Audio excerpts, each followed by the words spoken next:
మంచిర్యాల జిల్లా వేమనపల్లి మండలం నుంచి హైదరాబాద్ ఎల్బీ స్టేడియంలో జరిగిన తెలంగాణ కాంగ్రెస్ బూత్ కన్వీనర్ శిక్షణ కార్యక్రమానికి వేమనపల్లి మండల కాంగ్రెస్ అధ్యక్షులు సయ్యద్ సాబీర్ అలీ, నీల్వా ఎంపీటీసీ మాజీ జెడ్పీటీసీ రుద్రపట్ల సంతోష్ కుమార్, తాళ్ల వెంకటేష్, కాయిత తిరుపతి, ఓడిలా రాజన్న, లక్ష్మణ్, నానేష్, తోకల రామచంద్రం, ముజ్జు, ముల్కల సత్యనారాయణ, మాజీ సర్పంచ్ భగవత్ శ్రీకర్, శంకర్, శ్రీకాంత్, పున్నం, కోడిపల్లి శంకర్, తిరుపతి రెడ్డి, మహేష్, మొట్ల రమేష్, జగన్ ప్రత్యేక బస్సులో వెళ్లారు. ఈ కార్యక్రమంలో వచ్చే లోక్సభ ఎన్నికల్లో అనుసరించాల్సిన వ్యూహాలపై దిశానిర్దేశం గురించి తెలుసుకున్నామని తెలిపారు. ఇన్ఛార్జ్ ప్రధాన కార్యదర్శి శ్రీమతి దీపా దాస్ మున్షి గారికి, అలాగే వేదిక మీద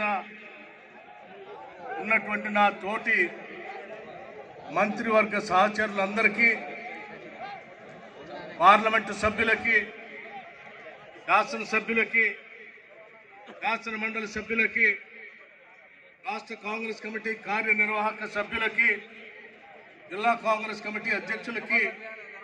అనుబంధ సంఘాల అధ్యక్షులకి, అలాగే రాష్ట్ర వ్యాప్తంగా ఉన్నటువంటి బూత్లో ఉన్నటువంటి అధ్యక్షులుగా అనేక వేలాదిగా తరలి వచ్చినటువంటి మీ అందరికీ ముందుగా నా హృదయపూర్వకమైనటువంటి నమస్కారాలతో కూడినటువంటి స్వాగతం పలుకుతా ఉన్నాం. మిత్రులారా, మీ అందరి నాటి సమావేశం అఖిల భారత కాంగ్రెస్ కమిటీ ఆధ్వర్యంలో కాంగ్రెస్ పార్టీ పునాదిగా నిలబడి ఒక దశాబ్ద కాలం పైబడి అనేక సమస్యలు మిమ్మల్ని వెంటాడుతున్నా, ఆనాటి రాష్ట్ర ప్రభుత్వం మిమ్మల్ని ఇబ్బందులు పెడుతున్నా, 3 రంగుల మూవన్నర జెండాలు మీ భుజాల నుంచి కింద పడనీయకుండా మోసి కాంగ్రెస్ పార్టీని అధికారంలో తీసుకొచ్చిన మీ అందరినీ ఇక్కడ పిలిచి సమావేశం పెట్టాలని ఆలోచన చేస్తుంది అఖిల భారత కాంగ్రెస్ కమిటీ. అందులో భాగంగానే ఈరోజు మీ అందరికీ ఇక్కడ సమావేశపరిచి మీ అందరి ఆలోచనతో పాటు రేపు జరగబోయేటువంటి,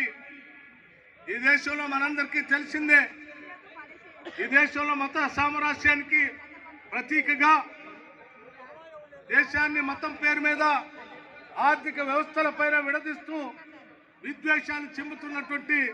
భారతీయ జనతా పార్టీకి వ్యతిరేకంగా దేశవ్యాప్తంగా పాదయాత్ర చేస్తున్నటువంటి మన ప్రియతమ నాయకుడు రాహుల్ గాంధీ గారు వారి సందేశాన్ని, అలాగే అఖిల భారత కాంగ్రెస్ కమిటీ ఇచ్చినటువంటి పిలుపు మేరకు ఈ దేశంలో లౌకికవాదంతో ఇక్కడ పుట్టినటువంటి ప్రతి బిడ్డ ఈ దేశ బిడ్డే,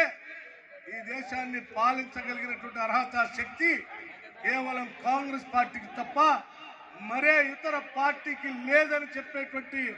సందేశాన్ని ప్రతి ఇంటికి మీ ద్వారా తీసుకువెళ్లాలనేటువంటి ఆలోచనతో ఈరోజు మీ అందరినీ ఇక్కడ పిలిచి సమావేశం ఏర్పాటు చేయడం జరిగింది. మిత్రులారా, పెద్దలందరూ అనేక మంది ఇక్కడ వేదిక మీద ఉన్నారు. మీ అందరికీ తెలిసిందే,